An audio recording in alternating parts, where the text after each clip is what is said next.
그렇죠. 이 공공재개발 그 세 번째 시간인데요. 그냥 단순히 공공재개발이라고 알지 마시고 하나하나 팩트별로 정리 요약해서 머릿속에 들여 놓으셔야 되는데 어렵죠. 실제 전문가들도 헷갈리는데 하다못해 일반 물론 제가 무시하는 건 아닙니다만은 부동산에 관련돼서 기초 정도밖에 갖고 있지 않은 많은 분들께서는 혼란스러울 수밖에 없습니다. 제가 가능한 한 쉽게 정리해 드릴 테니까 따라오십시오. 그렇다면은 먼저 2020년 5월 6일 날을 기준으로 해서 발표된 9월 21일 발표된 공공재개발 그리고 2021년 2월 4일 발표된 공공재개발은 어떻게 다를까? 그렇습니다. 먼저 2월 4일이죠. 2월 4일 부동산 대책이 바로 이게 변창흠표 공급 정책의 발표 내용이 되겠습니다. 여기에는 공급 확대 방안이 있죠. 그러면 크게 나누면 그겁니다. 첫 번째가 바로 재개발 재건축, 두 번째가 도심 공공주택 복합 사업인데 이것을 뜯어보면은 결국 준공업 지역 저축 노후 역세권이 있지만요. 역세권 개발을 중심으로 하되 도시환경 정비 사업, 즉 도심 재개발을 병합해서 바로 개발을 진행하는 것이라고 보시면 되겠습니다. 재개발 안에 도시환경 정비 사업이 별도로 있죠. 물론 지금은 하나로 통합이 되었습니다만은 이 재개발과 도시환경 정비 사업 그리고 세 번째가 소규모 정비 사업이에요. 소규모 정비 사업의 네 번째가 도시재생이라고 하는 거기 도시재생이면 도시재생 활성화 및 지원에 관한 특별법이 제정이 됐죠. 2014년에 이때 도시재생 활성화 및 지원에 관한 특별법에 근거해서 도시재생 사업 시범지구가 지금 서울의 곳곳에 이제 지정이 돼 있고요. 또 2030 도시재생 활성화 바로 지역들이 있습니다. 그렇다면 이것을 좀 더 세부적으로 살펴보도록 하겠습니다. 첫 번째 재개발 재건축 바로 공공이 직접 시행 정비사업 신설이에요. 직접 시행. 그랬을 때는 과연 어떤가? 여기에는 토지주에 대한 수익 보장과 절차 간소화 및 사업성을 개선해 주겠다는 것과요. 이 공공성에서 자녀 이익이 발생한다 그러면 생활 SOC나 공공임대 등의 공적으로 활용하겠다. 이것이죠. 그렇다면 재개발 재건축이 마치 좋은 것만 주니까 상대적으로 좋아 보입니다. 하지만은 이 내용을 들여다볼 필요가 있죠. 도심 공공주택 복합사업 정말 말도 어려워요. 이것이 도심 공공주택 복합사업은 공공주택 특별법을 이제 별도로 만들어서 이제 진행을 하겠다 이것이죠. 아직까지는 도시및 주거환경정비법에 근거해서는 그런 용어 자체가 없는 것입니다. 그런데 이것은 입지 유형별 복합 특화 개발 사업을 신설하겠다. 신설해서 하는데 면적은 여기는 5,000제곱미터 이상, 5,000제곱미터 이상 그리고 1만 제곱미터 이상. 1만 제곱미터는 일반적으로 재개발을 진행할 때 기본 면적이 1만 제곱미터 이상이죠. 재개발을 하는 기본 면적이 1만 제곱미터 이상이다. 그리고 역세권이라든가 중공업 지역들은 압축되는 곳이기 때문에 여기는 5,000제곱미터 이상. 주거상업의 고밀로 신설을 하겠다. 주거상업. 그래서 용적률을 상업 비율까지도 올려주는 것이죠. 용적률을 상업 지역에 걸맞는 바로 지역으로 올려줘서 용적률을 최대화시켜주겠다. 바로 종전환까지도 가능하게끔 하겠다는 것이죠. 역세권 개발. 준공업 지역에 대한 건 주거상업 융합지구예요. 융합지구를 신설해서 용도 지역 변경, 건축 인센티브 부여 등을 하겠다.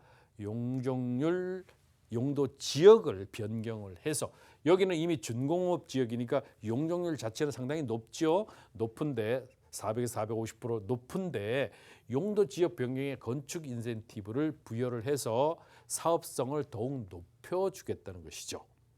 저층 지역 노후 바로 이것의 핵심 방점이 투자에 대한 핵심 방점이 있겠고 역세권의 핵심 방점이 있겠습니다. 저층 주거 같은 경우는 주택 공급 활성화 지구를 신설해서 이미 벌써 2020년 9월 21일 발표된 주택 공급 활성화 지구는 용적률을 최대 120%까지 올려주는데 그러면 그러한 용적률만 올려주는 것이 중요한 것이 아니고 주택 공급 활성화 지구로 지정이 될 때는 어떠냐? 첫 번째, 법률 지원을 해주겠다. 행정 지원을 해주겠다. 재정 지원을 해주겠다. 절차를 간소화해주겠다. 이러한 부분들 때문에 주택 공급 활성화 지구로 지정이 되면은 상대적으로 사업 기간이 상당 부분 단축이 되고 용적률 인센티브가 주어져서 사업성이 개선이 되고 그다음에 법률 행정적인 이 부분들이 같이 진행이 되기 때문에 통합 심의가 또 동시에 진행이 되죠. 이렇게 되면은 여러 가지 행정, 법률, 재정 이런 부분들을 통해서 획기적인 어떤 그 개선안을 만들어내고자 하는 것이 바로 저축 노후 주거 지역에 대한 개발 이슈가 되겠는데요. 저축 노후 지역이 그럼 어디야? 그렇죠. 역세권이 아니잖아요. 역세권 같은데 5천 저축 노후 지역 같은 데는 실제로 전철에서는 조금 멀지만은 이러한 지역들이 전철역에서 좀 멀고 주변 지역의 아파트 값이 그렇게 높지 않다 보니까 어떤 문제예요? 사업성이 나빠요. 사업성이 나쁘니까 재개발을 진행하려고 해도 조합원들이 반대를 하는 데가 많아요. 그래서 가다가 그냥 수도되어 있거나 사업성 개선 때문에 내부 분란 때문에 수도되어 있는 이런 지역들 또는 사업이 잘 굴러가다가 바로 이러한 문제 때문에 중도 해지된 이런 지역들이 바로 대상이 되겠습니다. 이러한 곳들이 꽤 많죠. 맞습니다. 자, 그다음 소규모 정비 사업은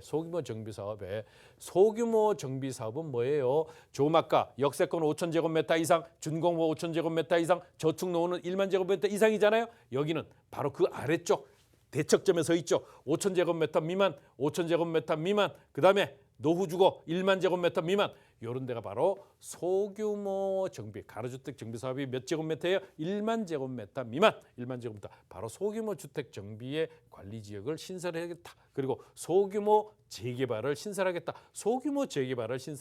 여기에 바로 역세권, 중공업 소규모가 있는데 소규모 재개발을 상당히 관심 있게 보실 필요가 있겠다. 소규모 재개발을 통해서 용적률을 높이고 그다음에 뭐예요? 그다음에 사업 기간 단축.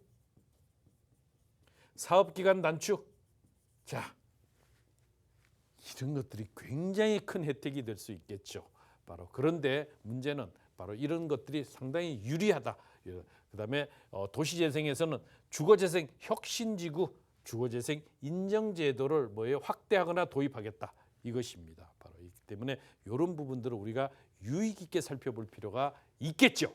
자, 첫 번째, 재개발 재건축 기존에 이것을 공공으로 한번 확대하겠다. 도심 공공주택 복합 사업, 도심 정비 사업, 역세권 개발을 포함한 도시환경 정비 사업, 그리고 소규모 정비 사업. 이것은 뭐예요? 바로 소규모 가로주택 정비 사업을 중심으로 한 소규모 정비 사업. 그건 바로 빈집 및 소규모 주택 정비에 관한 특례법이 대상이 되겠죠. 여기는 아직 법이 없으니까 어떻게 해요? 공공주택 특별법을 적용하겠다는 것이죠. 만들어서. 그다음에 재개발 재건축은 기존의 도시 및 주거환경 정비와 자, 이런 것이 실체적인 그 개발을 위한 법이 되겠습니다.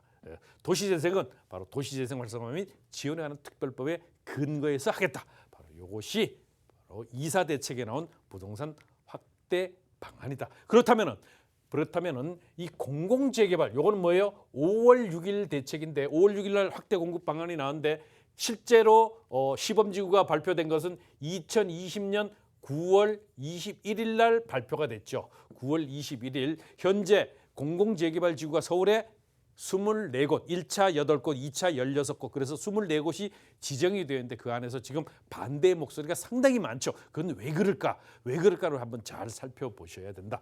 자, 여기 노란 판으로 되어 있는 것은 바로 요거는 2021년 2월 4일 날 발표된 것이에요. 그래서 2020년 9월 21일, 2021년 2월 4일 요것이 다르다. 요거는 변창흠표 공공재개발이 되겠고요. 여기는 정부가 바로 5월 6일 날 발표된 2020년 5월 6일 날 공급 확대 대책의 후속 대책으로 바로 2020년 9월 21일 발표한 것입니다. 그렇다면은 사업 방식을 한번 볼까요? 사업 방식을 보면은 여기는 관리 처분 방식을 진행하는데, 자, 여기는 사업 기간 동안 토지주가 뭐예요? 소유권을 보유해요. 소유권을 보유하는데 여기 보시면은요. 여기는 사업 기간 동안에 뭐예요? 토지 납입 방식이에요. 토지 납입 방식. 소유권 이전이 되죠. 소유권이 이전이 어디예요?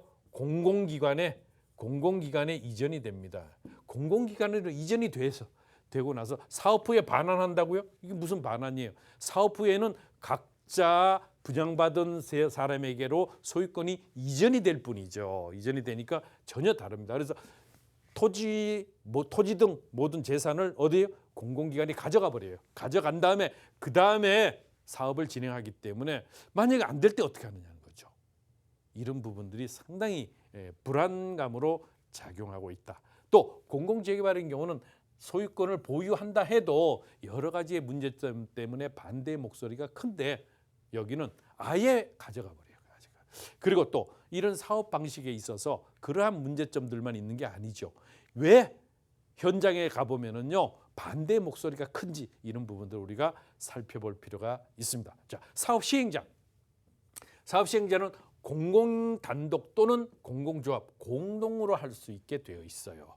공공 단독 또는 공공조합이 공동으로도 할 수 있고 단독으로도 할 수가 있어요. 공공이 단독으로도 할 수 있고 공동으로도 할 수 있는데 여기는 공공이 오로지 단독. 여기는 조합이 있어요, 없어요? 조합이 있으나 마나 조합이 필요 없는 거예요. 조합이 필요 없는 겁니다. 이렇기 때문에 공공이 아예 자기네가 단독으로 해버리겠다. 개발을 마음대로 하는 거예요. 마음대로. 뭐 한마디로 찍고 맺고 짓고 이런 거 전부 마음대로 하겠다.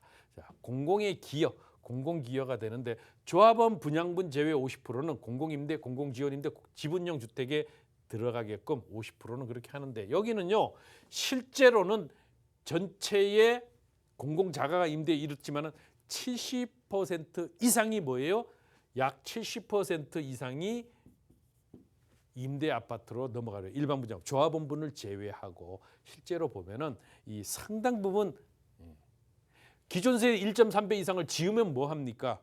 공공기여분이 그만큼 늘어나게 되기 때문에 실제로 조합원들이 가져가는 이것은 상당히 적어질 수밖에는 없다. 사업성 보장, 사업성에 대한 보장을 하게 되면 확정 분담금이 있죠. 그래서 관리처분 시에 아예 확정 분담금, 실제로 이 민간 재개발 지역 같은 데는 사업성이 더 좋아지면은 그 수익이 더 좋아지기 때문에 여러 가지 혜택들이 있는데 청산 과정에서는 제로로 만들어야 되니까요. 그런데 여기 같은 경우는 확정 분담금을 줘서 조합원들에게 더 이상 부담을 주지 않겠다. 여기는 대신요 확정 수익률이에요. 확정 수익률로 가져가는 거예요. 확정 수익. 뭐예요? 몇 %를 주겠다. 확정 분담금과는 아예 다르죠. 확정 수익률. 자, 너에게 몇 %의 수익을 주겠다. 20%, 10%, 5% 이런 확정 수익률로 제시를 하게 되니까 누가 더 이익이에요? 공공이 더 이익이 되겠죠. 용적률을 완화해서 어떻게 해요? 법적 상한 용적률의 120%.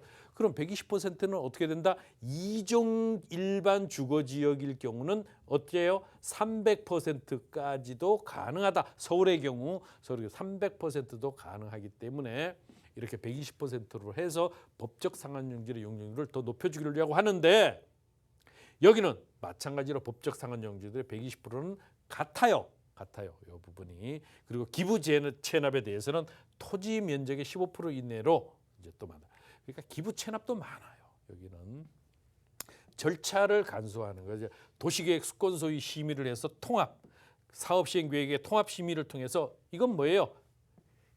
요거는 다른 말이 아니고 절차를 간소화한다는 말은 기간을 단축했다. 얼마나 10년 걸리던 것을 몇 년으로 5년 정도로 단축하겠다. 기간 단축이라는 말이에요. 이것은 절차를 간소화하겠다는 것은 기간 단축을 말하는 것입니다. 그렇다면 예로 들어보게 되면은 서울 3종 같은 경우 자 3종 일반 주거 일대 조합원 수가 300명이라고 하면은 보통 용적률을 300%일 때 600가구까지 지을 수 있는데 여기는 700가구로 더 높일 수가 있다는 것이죠. 이것을 우리가 민간 재개발과 공공 재개발이 이런 그 실제로 용적률 차이를 한번 비교해 보는데 이 부분에 있어서 우리가 차이를 보면 되겠습니다. 공공 재개발과 공공 재건축 개요. 그러면 공공 재개발과 공공 재건축, 공공이 같은데 재개발과 재건축에 대한 이 부분을 보게 되면은 공공 재개발은 최대 요거는 3종인 경우입니다. 3종 주거인 경우 최대 360%인데 여기는 최대 500%까지도 가능하도록 해주겠다.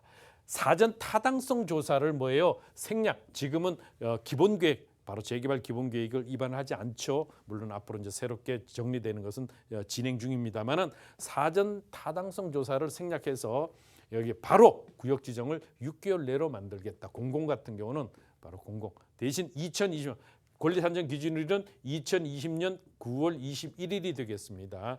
9월 21일이 되고 수권 소유 심의를 통해서 기간을 단축하겠다. 여기는 수권 소유를 통해서 기간을 단축하겠다는 것입니다. 그렇기 때문에 이 부분을 놓고 보게 되면은 우리가 여러 가지의 공공 재개발과 공공 재건축에 대한 이런 부분들을 우리가 살펴볼 수가 있죠. 그렇다면은 조합원 물량을 제외한 50%는 우리가 공적 임대나 공공 임대로 바로 기부 체납을 하게 됩니다. 기부 체납을 하는데 재건축에 공공 재건축 증가 용적률의 50% 내지 70% 뭐 그냥 70%라고 보셔야 됩니다. 말은 50에서 70%지만은 70%이구나라고 보시면 되겠고요. 공공 임대와 공공 분양 이것을 공공 임대, 공공 분양을 절반씩 요 공공 분양은 누구 거예요? 되면은 공공으로 가져가는 거예요. 우리가 조합원들의 혜택이 아니고 공공의 혜택이 되는 겁니다. 그리고 공공 임대는 절반은 바로 공공이 또 가져가죠. 이렇게 되기 때문에 공공 재건축에 많은 분들이 많은 사업장이 신청을 했다가 취소를 하는 진행 상태죠. 그래서 우리가 이러한 것들을 살펴볼 때 실제로 공공재개발이다, 공공재건축이다, 그리고 같은 공공재개발 안에서도 2020년 9월 21일 그리고 2021년 2월 4일 이런 공공재개발의 차이, 민간재개발과 그다음에 공공재개발의 차이 이런 부분들을 우리가 살펴봤는데요.